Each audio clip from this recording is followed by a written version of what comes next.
ಸಮಸ್ತ ಎಲ್ಲ ನನ್ನ ಕನ್ನಡ ಬಂಧುಗಳಿಗೆ ಕನ್ನಡಿಗರ ಸ್ವಾಭಿಮಾನದ ಪಕ್ಷ ಕನ್ನಡ ದೇಶದ ಪಕ್ಷದ ವತಿಯಿಂದ ಶರಣಾರ್ಥಿಗಳು.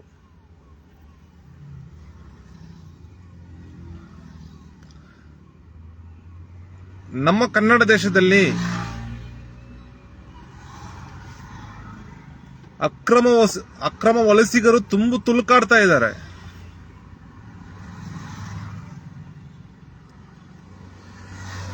ಈ ಅಕ್ರಮ ವಲಸಿಗರು ತುಳುಕಾಡಿ ಮಾಡಬಾರ್ದ ಕೆಲಸಗಳೆಲ್ಲ ಮಾಡ್ತಾ ಇದ್ರು ನಮ್ಮ ಸರ್ಕಾರ ಕಣ್ಣು ಮುಚ್ಕೊಂಡು ಕೂತ್ಕೊಂಡಿರೋದು ಒಂಥರ ಹಾಸ್ಯಾಸ್ಪದ ಅನಿಸುತ್ತೆ. ಈ ಒಂದು ಅಕ್ರಮ ವಲಸೆನ ತಡೆಗಟ್ಟದಲ್ಲಿ ವಿಫಲ ಆಗಿರೋದಕ್ಕೆ ಈ ಒಂದು ಸರ್ಕಾರದ ನಡೆಯನ್ನು ಖಂಡಿಸಿ ಈ ಒಂದು ದುರಾಡಳಿತವನ್ನ ತೀವ್ರವಾಗಿ ಖಂಡಿಸ್ತಾ ಇದೀವಿ ನಮ್ಮ ಪಕ್ಷದಿಂದ. ಒಂದು ಮೊದಲಿಂದ ಒಂದು ಸಣ್ಣ ಅನುಮಾನ ಇತ್ತು ನಮಗೆ. ಆದ್ರೆ ಈಗ ಒಂದು ಉದಯವಾಣಿ ಪತ್ರಿಕೆಯಲ್ಲಿ ಒಂದು ಪ್ರಕಟಣೆ ಆಗಿದೆ. ಆ ಪ್ರಕಟಣೆ ಏನಿದೆ ಅಂದ್ರೆ, ಇಡೀ ನಮ್ಮ ಕರ್ನಾಟಕದಲ್ಲಿ 20 ಲಕ್ಷ ಅಕ್ರಮ ಬಾಂಗ್ಲಾ ವಲಸಿಗರಿದ್ದಾರೆ ಅಂತ ಬಿಟ್ಟು ಒಂದು ವರದಿ ಪ್ರಕಟಣೆ ಆಗಿದೆ. ಈ 20 ಲಕ್ಷ ಅಕ್ರಮ ಬಾಂಗ್ಲಾ ವಲಸಿಗರು ನೆಲೆಸುವವರೆಗೂ ಸರ್ಕಾರ ಏನ್ ಮಾಡ್ತಾ ಇತ್ತು, ಏನ್ ಕ್ರಮ ತಗೊಂಡಿದ್ದಾರೆ? ಜೊತೆಗೆ ಅವ್ರಿಗೆ ಇಲ್ಲಿನ ಆಧಾರ್ ಚೀಟಿ, ಚುನಾವಣಾ ಗುರುತಿನ ಚೀಟಿ, ಮತ್ತೆ ಇಲ್ಲಿರುವ ಭೂಮಿಗಳನ್ನ, ಗೋಮಾಳ ಭೂಮಿನ ಮತ್ತೊಂದು ಸರ್ಕಾರದ ಭೂಮಿಗಳನ್ನ ಕ್ರಯ ಮಾಡಿಕೊಟ್ಟಿರೋದೊಂದು ಸುದ್ದಿ ಇದೆ.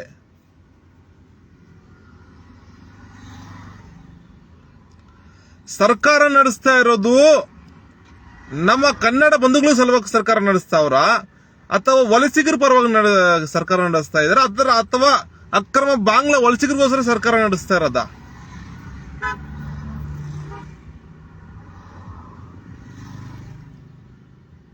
ಇದ್ರ ಬಗ್ಗೆ ಸಮಸ್ತ ಕನ್ನಡ ಬಂಧುಗಳು ಪ್ರಶ್ನೆ ಮಾಡಬೇಕು. ಇದ್ರ ಬಗ್ಗೆ ಪ್ರಶ್ನೆ ಮಾಡಿ ಎಚ್ಚೆತ್ತುಕೊಂಡು ಪ್ರಶ್ನೆ ಮಾಡಿ ಸರ್ಕಾರದ ವಿರುದ್ಧ ಪ್ರತಿಭಟನೆ ಮಾಡಬೇಕು. ಆವಾಗ ಸರ್ಕಾರ ಕ್ರಮ ತಗೊಂಡು ಈ ಅಕ್ರಮ ವಲಸಿಗರ ವಿರುದ್ಧ ಕ್ರಮ ತಗೊಳ್ಳಕ್ಕೆ ಒಂದು ಪ್ರಯತ್ನ ಮಾಡುತ್ತೆ.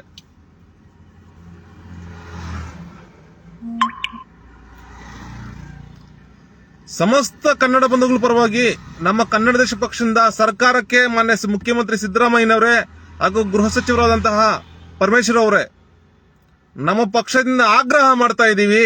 ಈ ಕೂಡಲೇ ಎಚ್ಚೆತ್ತುಕೊಂಡು ಕನ್ನಡ ದೇಶದ ಕರ್ನಾಟಕದ ಯಾವ ಮೂಲೆಗಳಿಗೆ ಆ ಅಕ್ರಮ ಬಾಂಗ್ಲಾ ವಲಸಿಗರು ನೆಲೆಸಿದಾರಲ್ಲ, ಈ ಕೂಡಲೇ ಅವ್ರನ್ನ ನಮ್ಮ ಕರ್ನಾಟಕದಿಂದ ಗಡಿಪಾರು ಮಾಡ್ಬೇಕಂತ ಹೇಳ್ಬಿಟ್ಟು ಸಮಸ್ತ ಕನ್ನಡ ಬಂಧುಗಳ ಪರವಾಗಿ ಆಗ್ರಹ ಮಾಡ್ತಾ ಇದ್ದೀವಿ. ನೀವೀಗೇನಾದ್ರೂ ಕ್ರಮ ತಗೊಂಡಿಲ್ಲ ಅಂದ್ರೆ ಮುಂದಿನ ದಿನಗಳಲ್ಲಿ ನಮ್ಮ ಕನ್ನಡ ದೇಶ ಪಕ್ಷ ಅಧಿಕಾರಕ್ಕೆ ಬರುತ್ತೆ. ಅಧಿಕಾರಕ್ಕೆ ಬಂದಾಗ ನಮ್ಮ ಕನ್ನಡ ದೇಶ ಪಕ್ಷದಿಂದ 3 ತಿಂಗಳಲ್ಲಿ ಏನು 20 ಲಕ್ಷ ಅಕ್ರಮ ಬಾಂಗ್ಲಾ ವಲಸಿಗರು ಏನಿದಾರಲ್ಲ, 3 ತಿಂಗಳಲ್ಲಿ ನಮ್ಮ ಕನ್ನಡ ದೇಶದಿಂದ ಖಾಲಿ ಮಾಡಿಸು ಅಂತ ಹೇಳ್ಬಿಟ್ಟು